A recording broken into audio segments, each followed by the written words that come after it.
Bonsoir. Dans l'actualité ce soir, les travaux sur les 10 km de voirie urbaine de Télémélé redémarrent. Stoppés pour cause de grandes pluies, les populations de Télémélé saluent cette action du chef de l'État qui vient alléger leur souffrance au quotidien. Et puis la fin de la campagne de saut initiée par la hiérarchie militaire, une campagne sanctionnée par la remise de brevets militaires aux parachutistes qui ont rivalisé de talent lors de cette opération. Enfin, nous irons dans la cité sainte de Dinguiraye avec la réalisation d'une maison de Dieu à Tafsirla. L'édifice a été construit par un des descendants du grand compagnon de El Hadj Oumar Tall. Voilà pour le sommaire. Encore une fois, bonsoir à toutes et à tous. Bienvenue dans cette édition. La fête des femmes sera célébrée jeudi prochain. La femme rurale est à l'honneur. Les questions d'autonomisation seront une nouvelle fois abordées. En attendant cette journée, les femmes leaders se préoccupent du maintien de la paix sociale dans le pays. Hadja Rabiatou Seradialo du Conseil économique et social, Hadja Sarandaraba de l'Union du fleuve Mano par exemple, intensifie des appels au dialogue et à la recherche de solutions à apaiser aux crises sociales. Je vous invite à suivre quelques extraits des propos recueillis cet après-midi. Cette fête concerne tout un chacun et vous parlez de paix. Il n'y a pas un autre secret. Le seul secret, c'est le dialogue. Le seul secret, c'est de s'écouter. Le seul secret, c'est de s'aimer. Même dans une famille, dans un foyer, si monsieur et madame ne s'écoutent pas, ne dialoguent pas, l'éducation des enfants s'est ratée. Donc la paix, elle commence au sein de la famille même. Vous allez partir dans la Bible, on vous parlera de l'amour du prochain. Vous allez partir dans le Coran, on va vous parler de l'amour de votre prochain. Si vous ne respectez pas cela, vous n'avez pas ce secret, vous ne pouvez pas évoluer ni en famille, ni en communauté.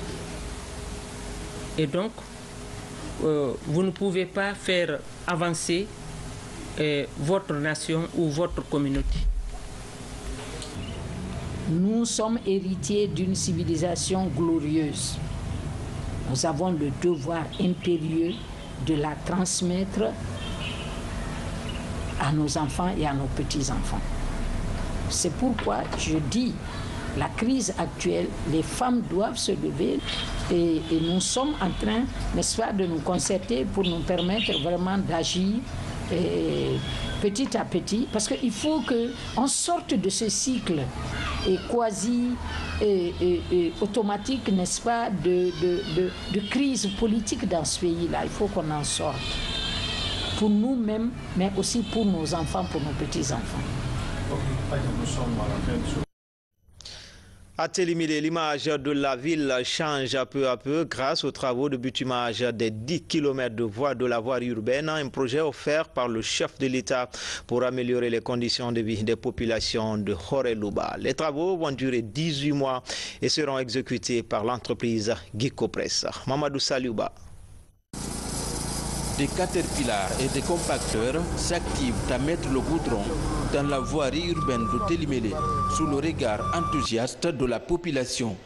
Déjà, 4 km ont reçu la couche de bitume sur les 10 km prévus, soit toute la voirie urbaine. Dans cette ville, c'est un rêve nourri depuis l'indépendance du pays qui se réalise grâce à ce projet offert par le chef de l'État. Les travaux sont exécutés par l'entreprise Gicopress. L'état d'avancement aujourd'hui, nous sommes à 45% d'état d'avancement des travaux en grande ligne. On est en train de faire le revêtement sur les 7 km. En terrassement, il nous reste 2 km 600.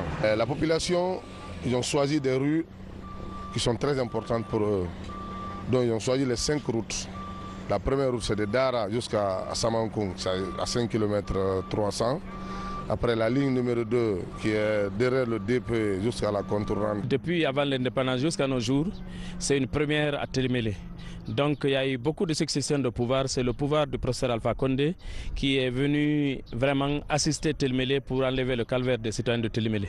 Donc nous sommes très contents de passer de joie par rapport à tout ce qui est en train de faire, tout ce qui est en train de se faire. Lancé l'année dernière, les travaux avaient connu un arrêt suite aux grandes pluies. Depuis la reprise, c'est toute la ville qui est en chantier.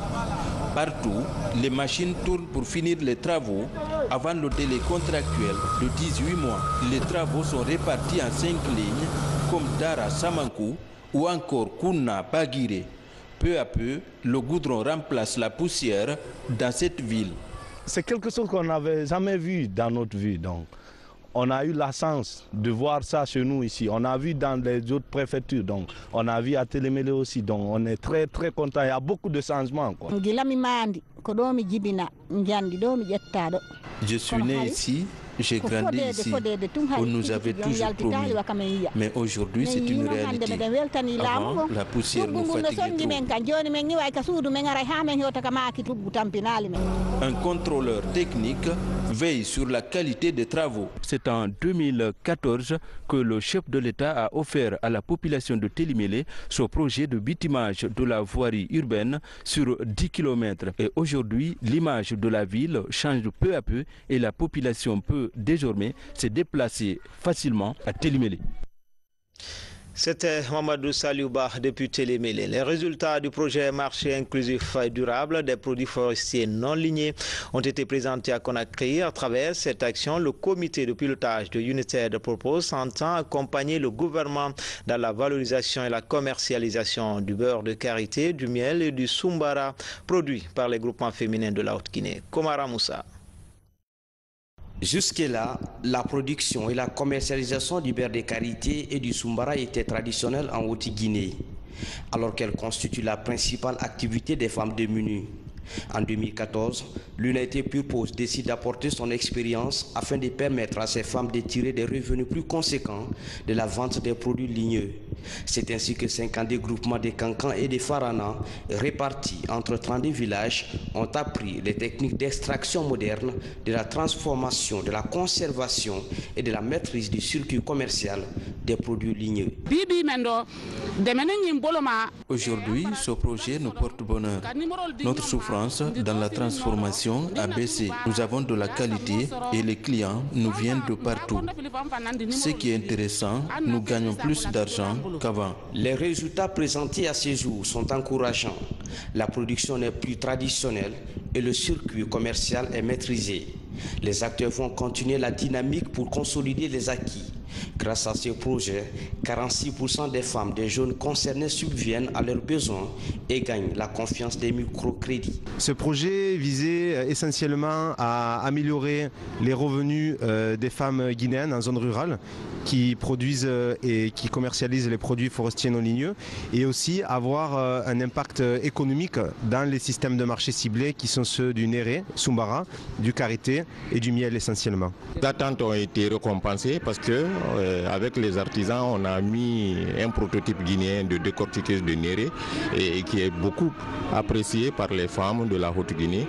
Actuellement, il y a un engouement, un vrai engouement dans l'achat auprès de ces artisans de ce prototype de décortiqueuse.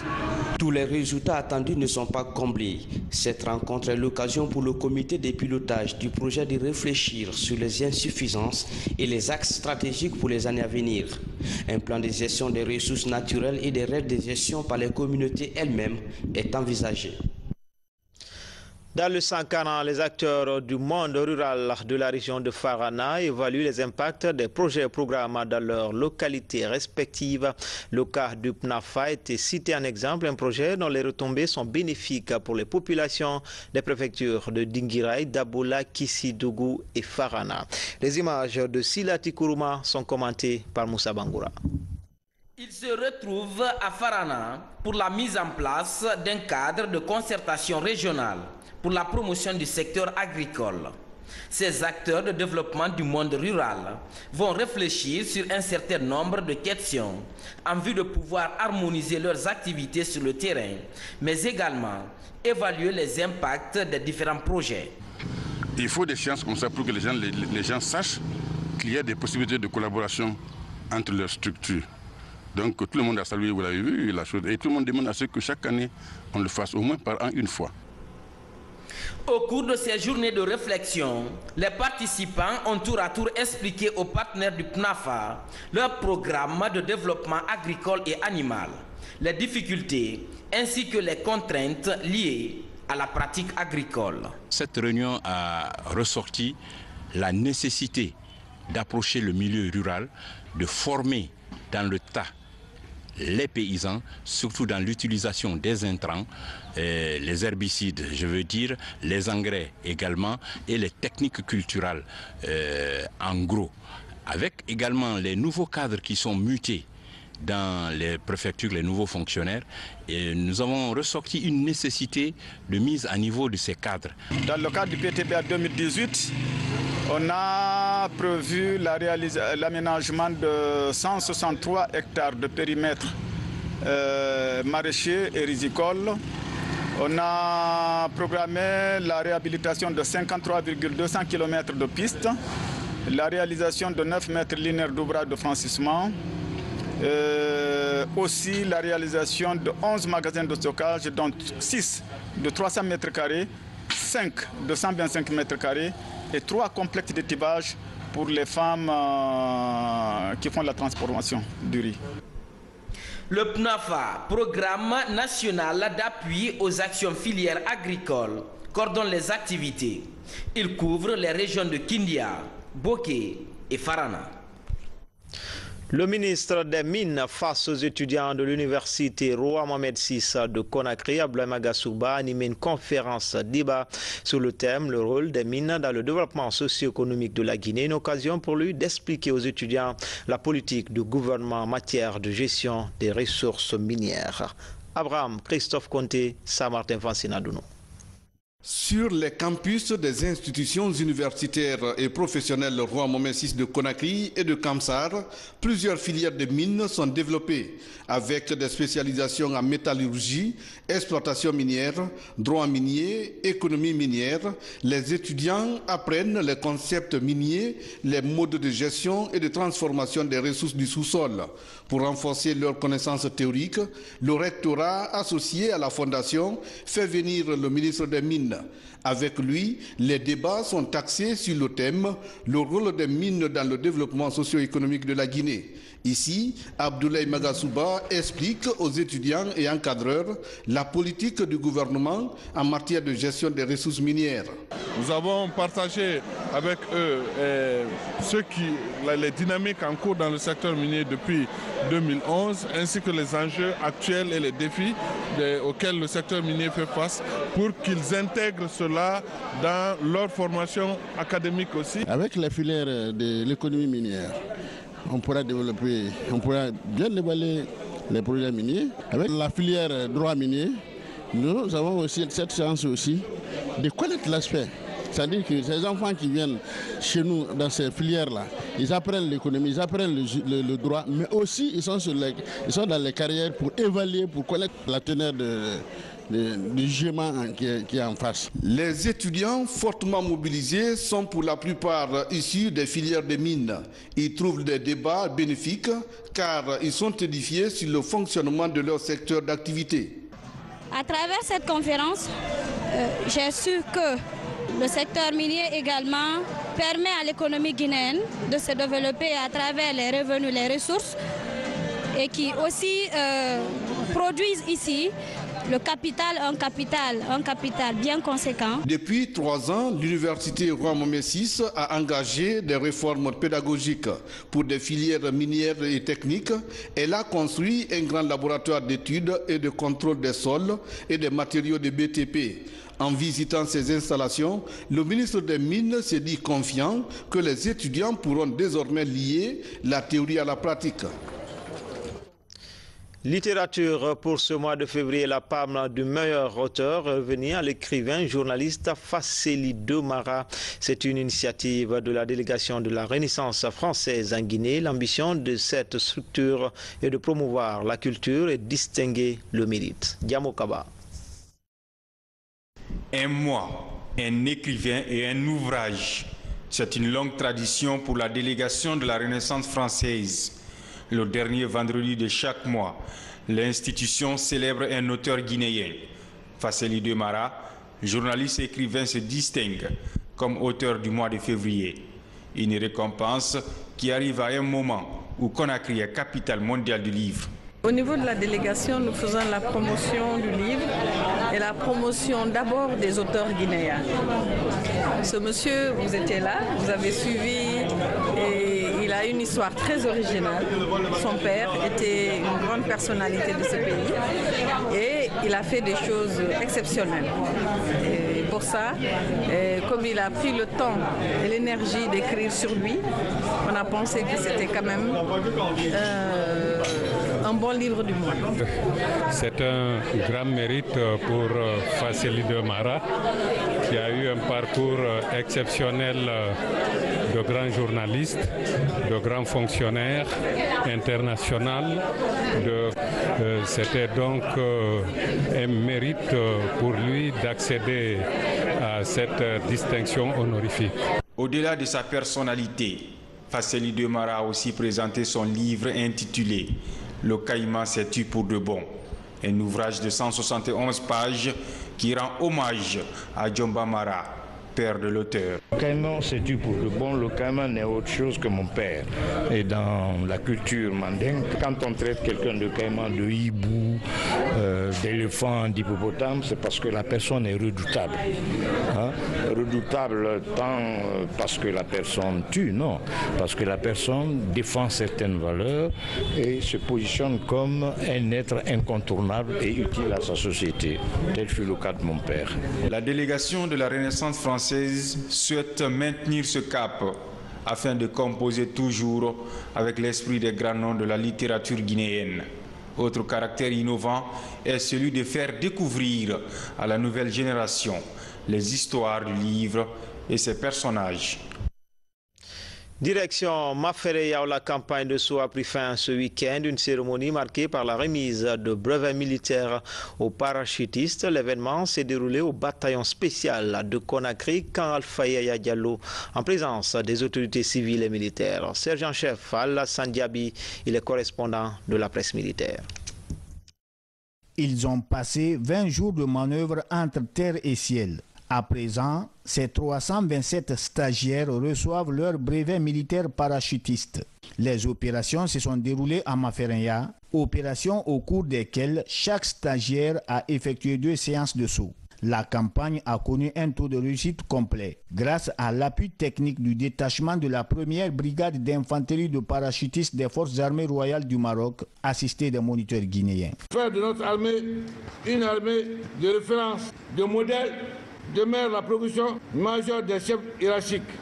C'est le lieu de remercier très sincèrement, au nom de mon unité et de mes cadres, la coopération maroco-guinéenne.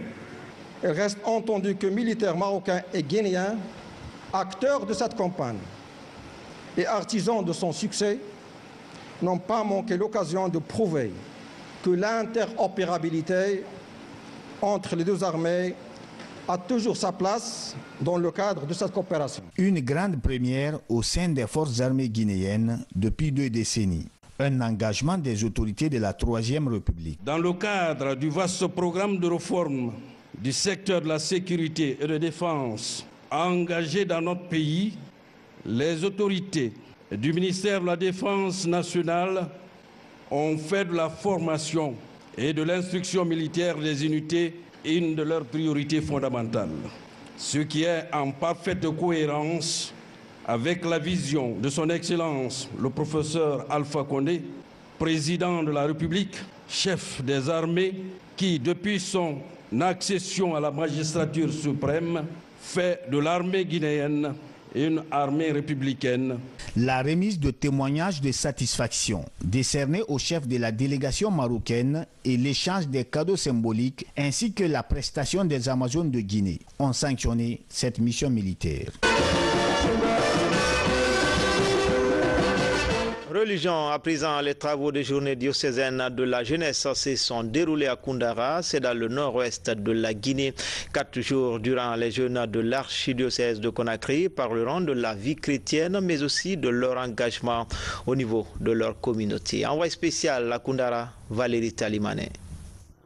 Après le mini-synode tenu à Kindia en juillet 2017, Koundara abrite les journées diocésaines de la jeunesse. Au cœur de cette rencontre, une conférence débat. L'occasion pour les responsables d'échanger avec les participants autour du thème « Être témoin de Jésus-Christ en acte et en vérité pour une nouvelle évangélisation ». En obéissance aux consignes du pape, je tiens à rassembler les jeunes. Bien sûr, on a fait un pas à Kindia. Mais à Kindia, il y a eu des engagements réciproques. Des engagements de ma part et puis des engagements de la part des jeunes. Il faut se retrouver à Koundara pour approfondir ce que nous avons dit à Kindia et voir qu'est-ce que nous pouvons améliorer.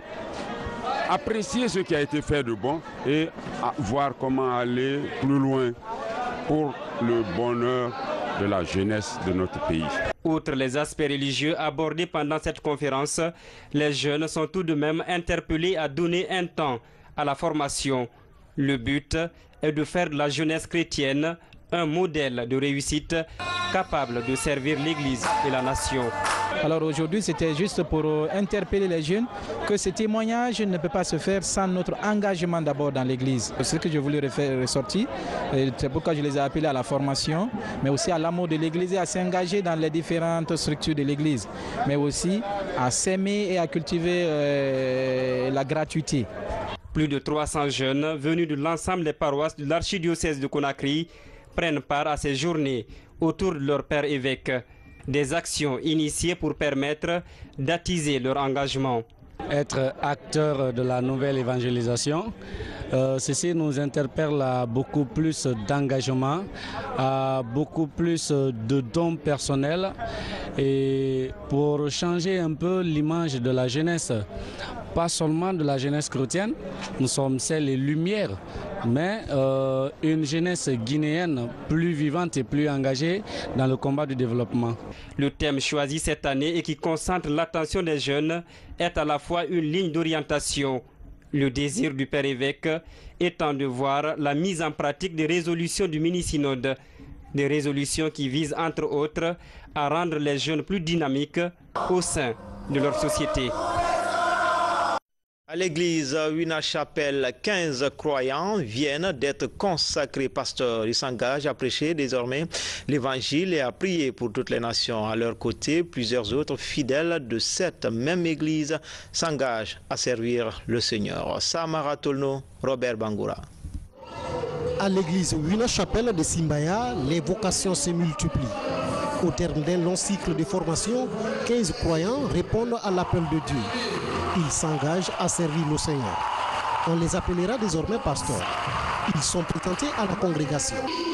Dans leur cheminement religieux, ils vont prêcher la parole de Dieu et promouvoir les œuvres humaines. Dieu m'a appelé donc pour le servir. Je suis prêt à le servir et je le remercie, je lui rends toute la gloire. Et à travers ça, lancer un message très important pour la nation, prier pour la nation, pour cette nation qui traverse un moment difficile, mais Dieu est fidèle, Dieu tient la Guinée dans sa main. Nous aurons du travail à faire parce que le Seigneur Jésus a besoin de sauver les âmes. Et ces âmes, c'est pour cela que nous sommes consacrés. Donc nous allons nous mettre au travail pour que les âmes perdues soient sauvées. Aux côtés de ces pasteurs, plusieurs autres croyants de Wina-Chapelle de Conakry et des villes environnantes. Parmi eux, les diacres et les conseillers. Eux aussi s'engagent à faire avancer l'œuvre de Dieu. De par leur détermination, ils seront désormais au cœur de toutes les activités de l'Église. This church has a platform for encouraging people who want to serve. Pour encourager ceux qui veulent servir Dieu. Through our Bible school. Et à travers notre école biblique. Basic certificate course. Et le certificat de base. Le certificat des leaders. Et le diplôme des leaders. Pour encourager les gens. Teach them how to serve God. Et les enseigner comment servir Dieu. Cette cérémonie d'ordination de ces serviteurs mobilise du monde. Parents, amis et collaborateurs, chacun vient encourager ses serviteurs dans leur nouvel engagement. Rendons-nous à présent dans la cité de la Jomartal à Dinguiraye précisément, où le village Tafsirla vient de se doter d'une mosquée. L'édifice est construit par un descendant de Tafsir, Daouda Khan, grand compagnon et disciple du premier calife de la cité sainte. Nos envoyés spéciaux Habib Thiam et Eugène Dounamou de retour du village historique de Tafsirla. Sur les hauteurs de la Grande Montagne, Tafsirla fut une des terres sacrées de la ville sainte de Dinguiraye.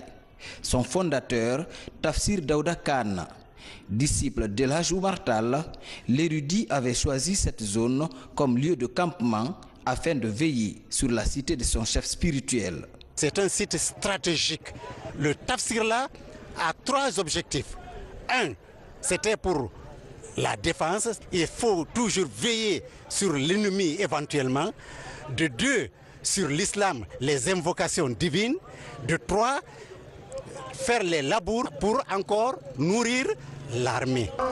Cette nouvelle mosquée de Tafsirla est l'œuvre de ce ressortissant et petit-fils de Tafsir Daouda Khan. Aujourd'hui, si un de ses arrière-petits-fils parvient à renouveler ou bien à construire cet édifice flambant neuf, qui est vraiment de la qualité, c'est l'honneur de Dinguiraye et c'est l'honneur de El Hadj Oumar. C'est une grande fierté que cette mosquée soit réalisée par un des nôtres.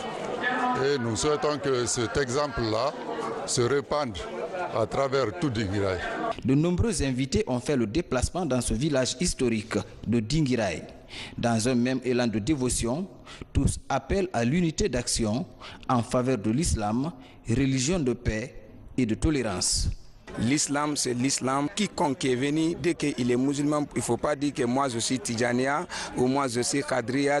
Quiconque qui a dit La ilaha illallah Muhammadur Rasulullah, ils sont égaux. Il n'y a pas d'extrémisme dans l'islam. J'ai rencontré des personnes ici, ils sont si loin d'ici. J'étais très convaincu que dans la religion, il n'y a pas de famille, il n'y a pas de racisme ou quoi.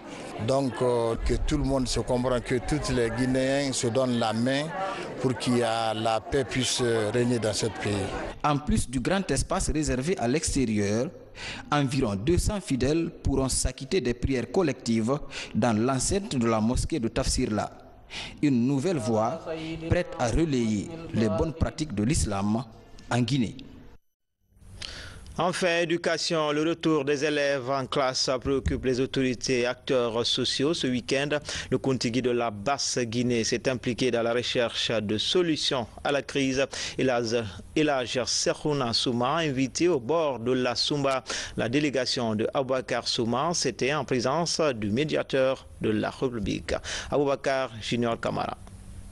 Le secteur de l'éducation est secoué par une crise depuis le 12 février dernier. Le chef de l'État a mis en place un comité de médiation qui travaille au retour de la sérénité avec des acteurs. Le médiateur de la République est chargé de rapprocher les positions. Il est ouvert à tout autre apport de résolution de la crise. Ce samedi, l'autorité coutumière de la Basse-Guinée a invité à Doubré-Katoumania le groupe de Aboubakar Souma en présence du médiateur de la République pour encourager à la compréhension. Nous